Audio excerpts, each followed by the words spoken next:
Bom, falamos da desinformação. Olha só o que, acho que é um sobrinho da Dilma Rousseff, que segundo ele foi o petista melhor votado como vereador em Minas Gerais. Imagina se eu participasse de alguma votação, eu tenho 2 votos, mas eu divulgo o argentino mais votado das eleições. Eu só teve 2 votos, mas como não tinha outro, então valoriza que eu sou o mais votado. Balela. Mas olha o que ele falou em relação a quem foi que conseguiu a paz na faixa de Gaza. Pode ver. Quem é? Acabou a guerra, mas quem acabou com a guerra foi Luiz Inácio Lula da Silva. O Trump ajudou, mas se isso não é desinformação, a desinformação aonde está? Mas quando você pensa que está tudo ruim, pode piorar, porque esse mesmo senhor, parente da Dilma Rousseff, que deve ter estudado, deve ter alguma questão familiar, um conceito cognitivo, talvez, que falem, olha isso aí, compartilhem ao máximo.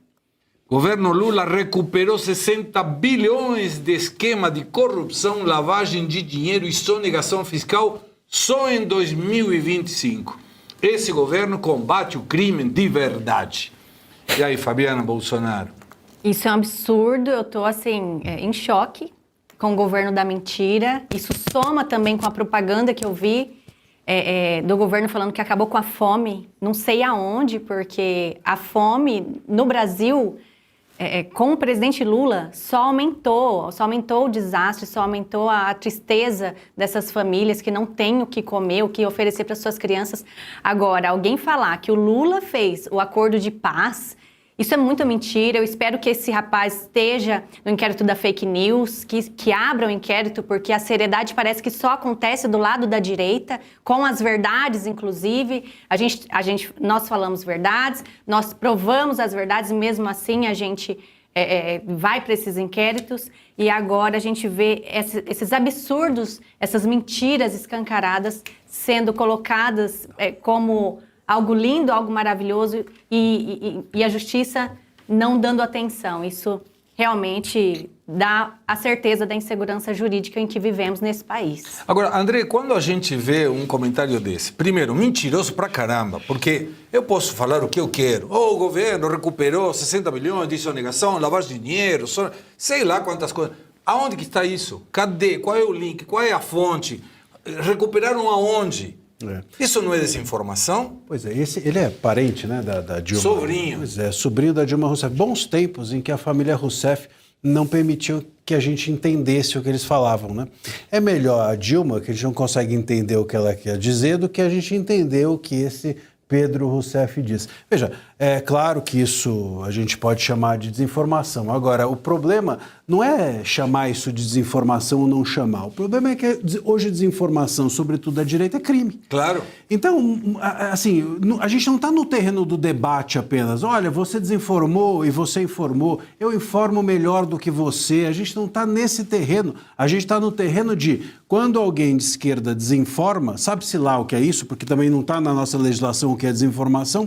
Quando alguém de esquerda desinforma, tranquilo, ninguém fala nada. Quando alguém de direita desinforma, a pessoa se torna inelegível, não pode se candidatar, vai para a cadeia, é perseguido e etc, etc. Eu vi sobre essa questão ainda da primeira turma, uma manchete até do Globo que me estarreceu. Então eles dizem o seguinte: STF começa a julgar o núcleo da desinformação, que é esse núcleo, e pretende formar uma jurisprudência para fake news contra as urnas.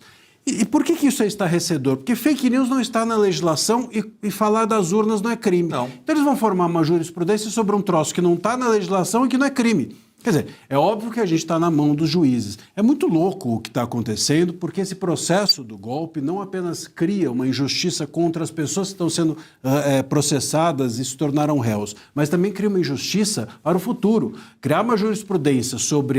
E não é só fake news que não está na legislação. Fake news não está na legislação, desinformação não está na legislação, negacionismo não está na legislação. Então a gente está criando, a partir da Suprema Corte, uma jurisprudência por algo que não está na lei e que não é crime. Se falar das urnas não pode, então maravilha. Amanhã falar da parede não pode. Amanhã falar de qualquer outra coisa que eles queiram não pode, e a gente, portanto, coloca nas mãos deles a nossa liberdade de expressão. Mas agora, existe uma dicotomia muito grande. Se alguém da direita faz algum comentário contra o que quer que seja, é desinformação, é fake news, corre risco de processo.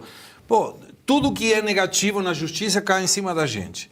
Quando nós vemos um cara que está mentindo na cara dura, em dois posts que são um atrás do outro, eu entrei e vi um atrás do outro.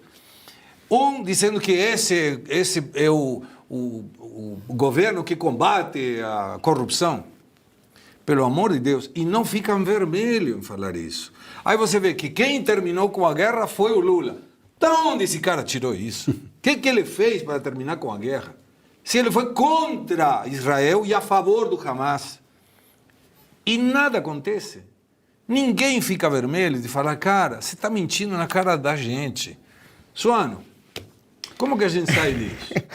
Olha, eu vou ser bem direto. Vou botar com os dois relatores, o deputado e o André. Ambos sintetizaram a realidade dessa relação fake news, realidade, e aquilo que é priorizado em colocar como fake news à direita. Né? Por qual razão? Mais uma vez, eles trabalharam corretamente. Por que eles conseguem fazer isso? Porque eles colocaram nos postos de decisão e de assessoria de alto nível os seus quadros. E esses quadros não estão preocupados com a verdade. Eles estão preocupados única e exclusivamente com o poder ou a preservação dos seus privilégios. Tem um dado, além disso, poder para aqueles que estão querendo chegar. Mas para os que estão aí, ou que já chegaram, é só os privilégios. É aquilo que o professor Oliveira chamava de ação política forte e ação política fraca. O que é ação política forte? A ação política daqueles que querem transformar a realidade. O que é ação política fraca? A ação política daqueles que querem chegar ao poder para se beneficiar daquilo que o poder pode propiciar para eles. E eles são os que mais lutam para a preservação do que está aí. Eles ocuparam todos os cargos. E eles estão numa situação muito confortável. Eles têm os caras da ação política forte do seu lado para transformar uma realidade, porque acreditam nas bobagens que eles falam, e os caras da ação política fraca ocupando todos os cargos de decisão e de controle. Então eles estão numa situação confortável. Agora, uma vez um professor, um político muito antigo, ele diz assim, quando você não quiser ser processado por um cara desse, você sempre lembra que na hora que você tiver que negociar, se você tiver que negociar com um desonesto ou com um estúpido, escolha negociar com o desonesto, porque o desonesto você sabe que ele é desonesto, você pode se precaver. O estúpido, ele não vai querer botar a mão no teu bolso, mas ele vai te colocar em contato com 100 desonestos. É esse garoto. Eu vou dizer que ele é apenas um estúpido, para não dizer que ele é desonesto, porque se desonesto eu poderia ser processado, não tem como provar que ele é desonesto. Agora, eu tenho capacidade de olhar e dizer, não é possível. Se ele não é desonesto, então ele tem problemas cognitivos graves. É uma pena, mas pelo menos ele está cumprindo alguma coisa para o partido dele.